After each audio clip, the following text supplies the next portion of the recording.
ভাইরে এবার পশ্চিম বাংলা মিডিয়াগুলা কি প্রকাশ করলো দেখেন, বললো ভারতের সাথে যদি বাংলাদেশের যুদ্ধ হয় তাহলে ভারত কখনই বাংলাদেশের সাথে পারবে না। কারণ কি, কয়েকটা দেশ বাংলাদেশের সাথে যুক্ত আছে। সম্পূর্ণ ভিডিওটা দেখেন এবং শেয়ার করে অন্যকে দেখার সুযোগ করে দেন। বাংলাদেশ কি চায় যে সুপার পাওয়ার ইন্ডিয়া অ্যাটাক করুক? বাংলাদেশকে সামনে রেখে প্রক্সি ওয়ার তো চালাতে ব্যস্ত পাকিস্তানও, টার্কিও, অন্যান্য ইসলামিক কান্ট্রিগুলো, এবং আপনি আরো একটা দেশের নাম নিলেন যে ইউএসএ, তারাও তো পেছন থেকে বাংলাদেশকে মদত দিচ্ছে।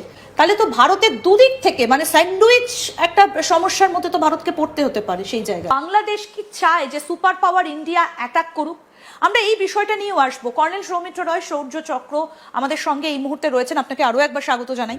আমরা জানতে পারছি যে বাংলাদেশের সঙ্গে শুধু পাকিস্তান সামরিক বাহিনীরই না, ডিপ স্টেট, সেখানে ডিপ স্টেট যদি আমরা নিই, আমি নাম নিয়েই বলছি, আমেরিকা বা টার্কি বা আর কোনো ইসলামিক কান্ট্রি, তারা যদি চায় কি বাংলাদেশকে একটা বেস বানিয়ে তারা বাংলাদেশকে ইউজ করবে অ্যাজ ফর দেয়ার বেনিফিট, এই ধরনের ডিপ স্টেটের অ্যাক্টিভিটি যদি বাংলাদেশ অ্যাকসেপ্ট করে, তারা করছেও, একটা বিশাল একটা সেকশন বাংলাদেশের মধ্যে আছে যারা এই ধরনের অ্যাক্টিভিটিস করে মেইন উদ্দেশ্য হচ্ছে ভারতবর্ষের এগেনস্টে অপপ্রচার, ভারতবর্ষের এগেনস্টে একটা যুদ্ধের জিগির তোলা, যে হেট ইন্ডিয়া ক্যাম্পেইন। একটা যুদ্ধ করার আগে একটা দেশ সবসময় আরেকটা দেশের এগেনস্টে হেট ইন্ডিয়া ক্যাম্পেইন, একটা জনসাধারণকে ইমোশনাল একটা আফিবল করে একটা রিলিজিয়াস বেন্ট দিয়ে সেটা ভারতবর্ষকে সিকিউরিটি কমপ্লিট ডিস্টেবল করতে চায়, পলিটিক্যালি ডিস্টেবল করতে চায়। তখন আমাদের কাছে আর কোনো অপশন নেই but to go to war with Bangladesh.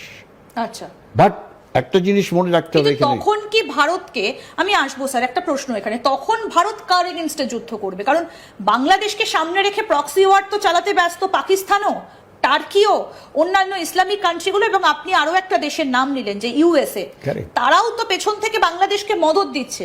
তখন ভারত তাহলে কার এগেনস্টে লড়বে? অনলি বাংলাদেশ, না এই দেশগুলোর সঙ্গেও তখন ভারতকে লড়তে যেতে হবে? দেখো, ভারতবর্ষের main thrust should be West, that is Pakistan. কিন্তু বাংলাদেশের মধ্যে ডিফেন্সিভ ক্যাপাবিলিটি আছে। বাংলাদেশের সামরিক বাহিনী যেভাবে এখন রিঅর্গানাইজ হয়েছে, রিইকুপ হয়েছে, রিআর্মড হয়েছে, রিট্রেন্ড হয়েছে, they are capable of defending and taken out a defensive operation against India.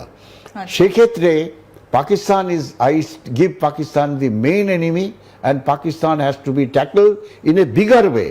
কিন্তু তাহলে তো ইন্ডিয়ার কাছে একটা বড় সমস্যা, কারণ একদিকে আমাদের কাশ্মীর সীমান্ত যেখানে পাকিস্তানটা রয়েছে, আবার এদিকে বাংলাদেশ। তাহলে তো ভারতের দুদিক থেকে মানে স্যান্ডউইচ একটা সমস্যার মধ্যে তো ভারতকে পড়তে হতে পারে সেই জায়গায়। পাকিস্তানের কাছে আপাতত যে সমস্ত মিসাইল সিস্টেম আছে, হাফতা, গৌরি, শাহিন, এই সমস্ত মিসাইল সিস্টেমগুলো হচ্ছে short range missile system. Maximum 250 kilometre তারা ফায়ার করতে পারে। তাহলে ভারতবর্ষ, পুরো ভারতবর্ষ কিন্তু এই পাকিস্তানের মিসাইল রেঞ্জের মধ্যে নেই।